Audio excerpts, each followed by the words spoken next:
Hey, Dan here, and today we're answering a question about dabbling. So here we go.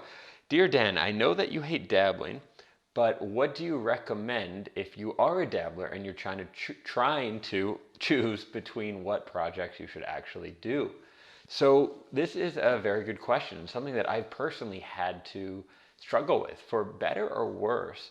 When I first published my own books, I got stretched in a few different topics, and the good side was these books actually sold and generated interest in my coaching services and other things. The bad side was these books were covering a variety of topics, which naturally was pulling me in every direction.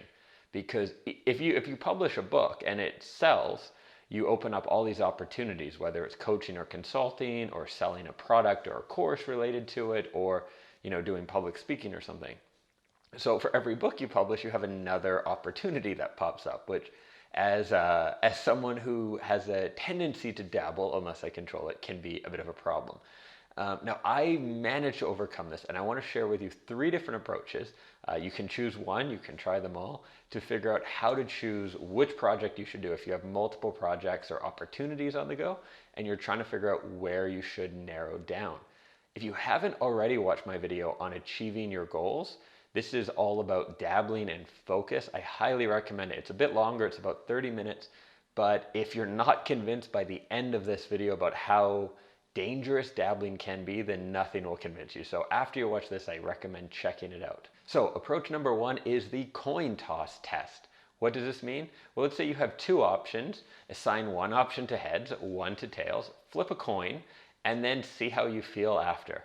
No, you are not going to necessarily pick the one that gets heads or tails that wins, but your emotional reaction to this is a great way to figure out actually how you lean unconsciously. So as people, we have a tendency to not want to let go, to not want to say no to anything, so we like to leave things lingering.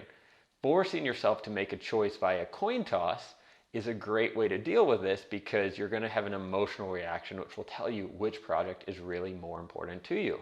So approach number two. First of all, when you're taking this approach, forget about short-term gain. Forget about the next couple months. Look at the different projects that you have on your plate, or the different opportunities available to start, and ask yourself, which of these could you see yourself doing in 5 years' time, and would you be happy still doing? Again, forget about short-term. Don't worry about what's going to have the most benefit now. Think, if in 5 years you were still doing this, which would you enjoy? If there's something you're doing that you would not enjoy at all 5 years from now, then that's probably a sign you shouldn't be wasting your time doing it now either. And approach number three, for this one, forget about what is possible, what is likely, what is reasonable. Don't worry about your likelihood of succeeding. Just imagine you would succeed. So think of the different opportunities you have available to you.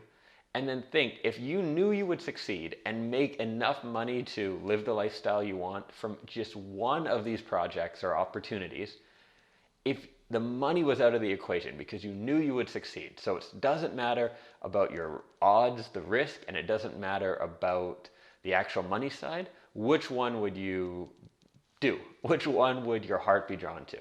And this is the one you should do. Because ultimately, if your heart is in something and you're passionate about it, you're going to find a way to make enough money. I, for one, can tell you that. And two is, if your heart's in something, you're going to find a way to work harder and succeed. If you're not that interested in something, and I've learned this the hard way too many times, if you're not that interested in something and you force yourself to do it because you see a market opportunity, you're not going to succeed down that road, because you're not going to be motivated to do it. You're not going to have the energy to do it or follow through the ups and downs, through the dips.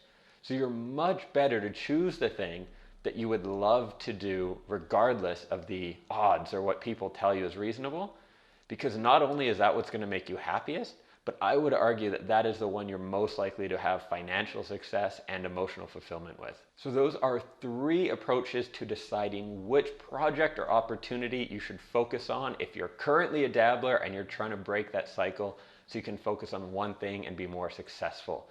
Please let me know in the comments below which approach, if any, you found helpful. And if you have any other suggestions where you've been able to stop dabbling yourself and focus, and you have tips you want to share with everyone else, do share those in the comments below.